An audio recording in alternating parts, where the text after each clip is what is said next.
I gave birth in a corrupt hospital, and what they did with my baby's placenta will haunt me forever. I always believed hospitals were places of healing. Safe spaces where life began, where doctors swore an oath to protect. But nothing could have prepared me for what I discovered about St. Mercy Hospital. It started with whispers. Strange disappearances. Babies falling sick for no reason. Women who gave birth, they're never feeling the same again. But no one talked too much. In my town, silence was safer until I almost became their next victim. When my contraction started, I had no choice but to go to St. Mercy Hospital. It was the biggest hospital in the area, and I had heard stories, bad ones, but I told myself I was just being paranoid.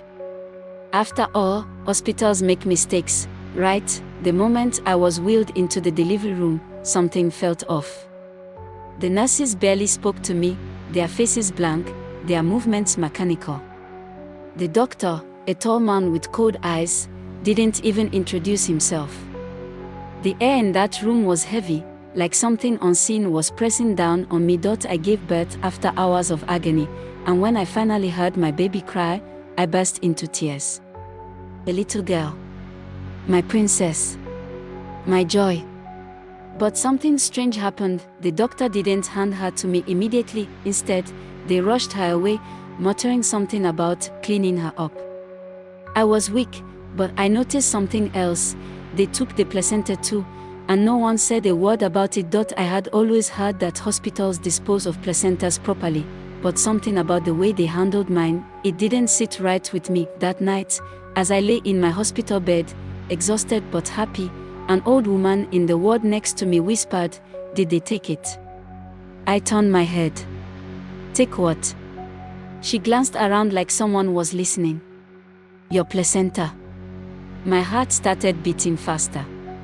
"Why are you asking?" She sighed, her eyes filled with something that looked like grief. "They took mine too. And since then, my son has never been the same." A chill ran down my spine. "What do you mean?" I asked. She hesitated before whispering, "They use them. For rituals. For dark things. Haven't you heard? This hospital is cursed." I wanted to laugh, to call her crazy. But deep down, something told me she wasn't lying. That night, I couldn't sleep.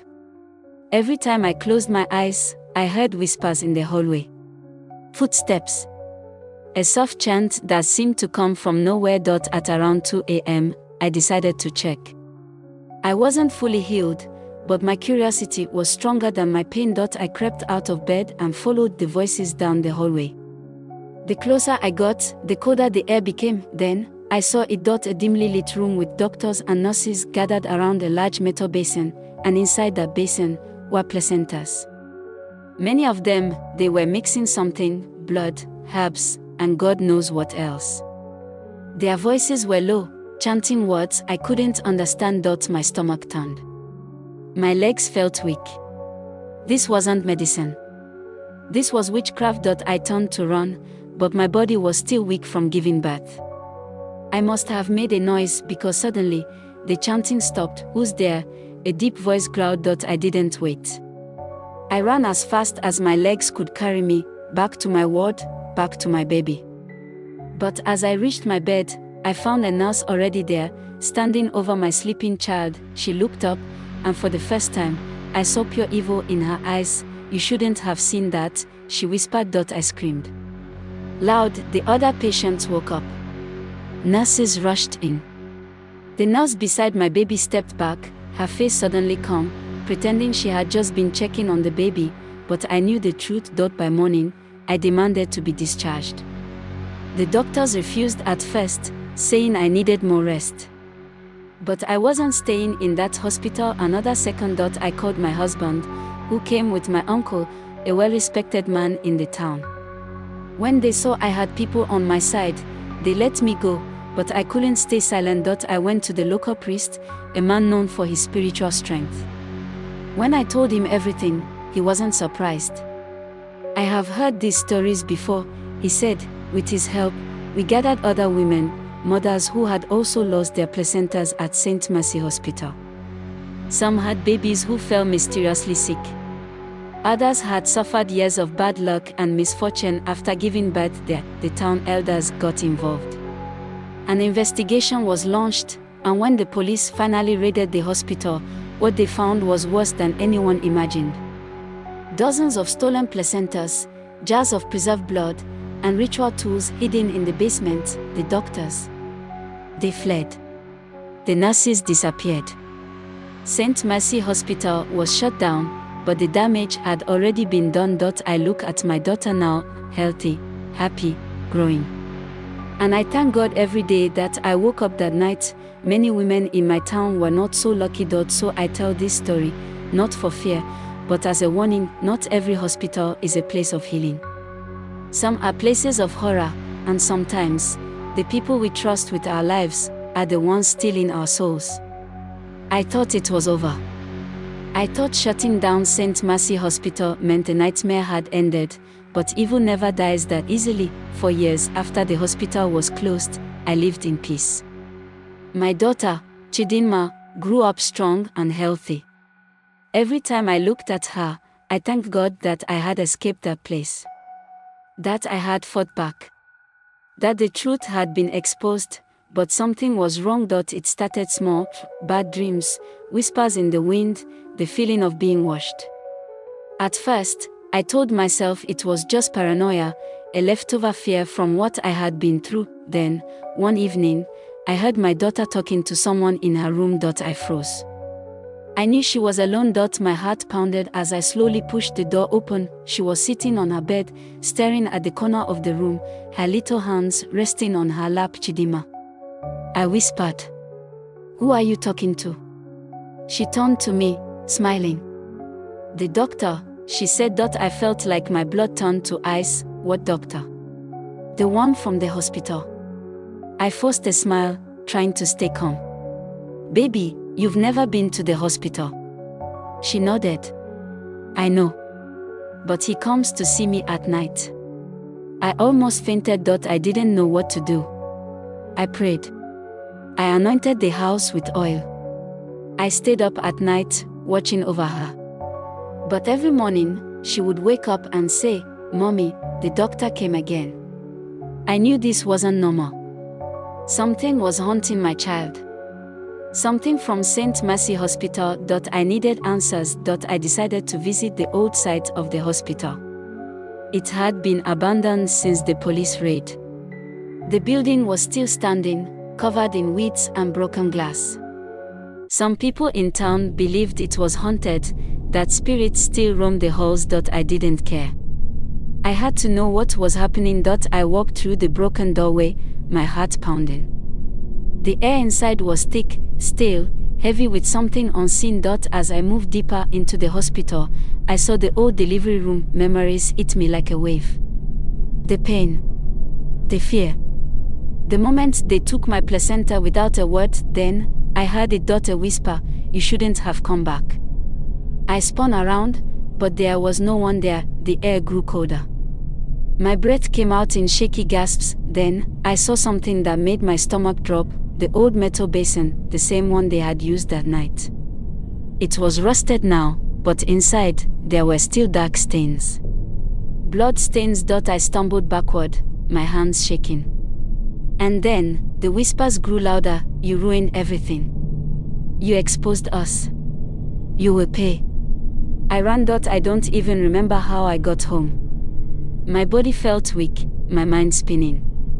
But I knew one thing, the evil of St. Mercy Hospital wasn't gone. It was still here. And it wanted my daughter. That night, I went to the only person I knew could help, the priest who had helped shut down the hospital. When I told him everything, his face turned grave. "The spirits are restless," he said.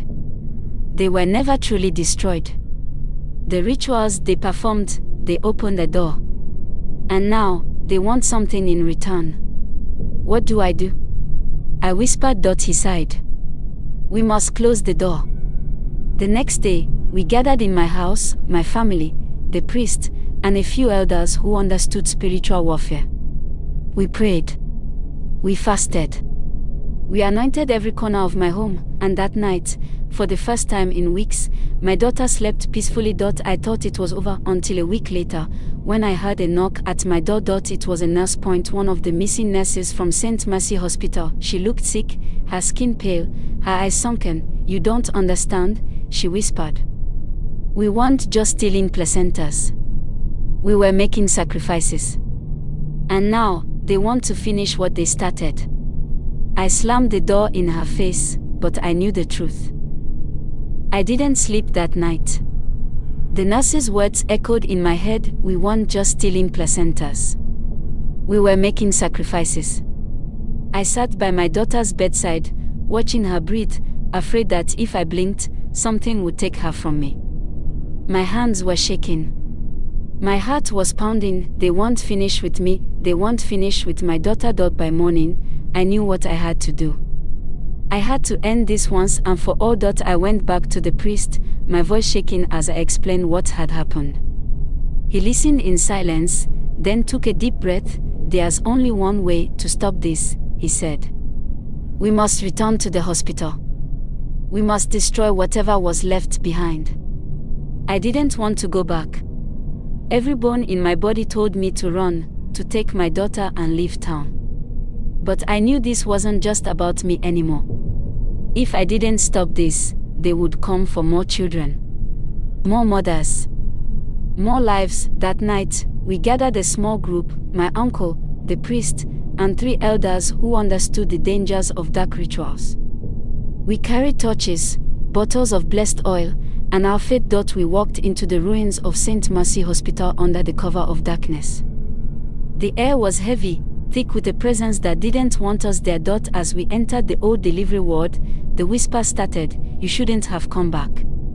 I held onto my uncle's arm, my legs trembling. Then, we saw it, the metal basin, the one I had seen before. The one where they had mixed blood and herbs. But now, it was different. It was full again, fresh blood. I covered my mouth, trying not to scream. Something was still feeding this place. The priest stepped forward and began to pray. The elders joined him, their voices strong, filling the room with chants of power, and that's when the screaming started, not from us, from them. Dark, shapeless figures emerged from the shadows, twisting and writhing in agony. Their voices were not human, they were the cries of something ancient, something evil. The walls trembled. The air grew thick with smoke. The metal basin began to shake violently. Then, the nurse from the night before stepped into the room, but she was no longer human. Her eyes were black. Her skin was stretched tight over her bones. She opened her mouth, and a deep, guttural voice came out. "You took from us. Now we take from you." She lunged at me. I stumbled back, screaming. My uncle grabbed me, pulling me away as the priest threw oil on the basin and set it on fire. The nurse shrieked. The entire room exploded into flames. We ran, the hospital burned behind us, the screams of spirits echoing into the night. By morning, St. Mercy Hospital was nothing but ashes. We never found the nurse's body. We never spoke of what we saw, but my daughter never saw the doctor again, and the whispers in the night finally stopped. Even now, when I pass by the empty lot where St. Mercy once stood, I feel the weight of what happened there. Some evils cannot be explained. Some places are not meant to be healed, and some hospitals are never built for saving lives, they are built for taking them. Be mindful of the kind of hospital you visit, and please like, comment, and subscribe to this channel for more interesting stories.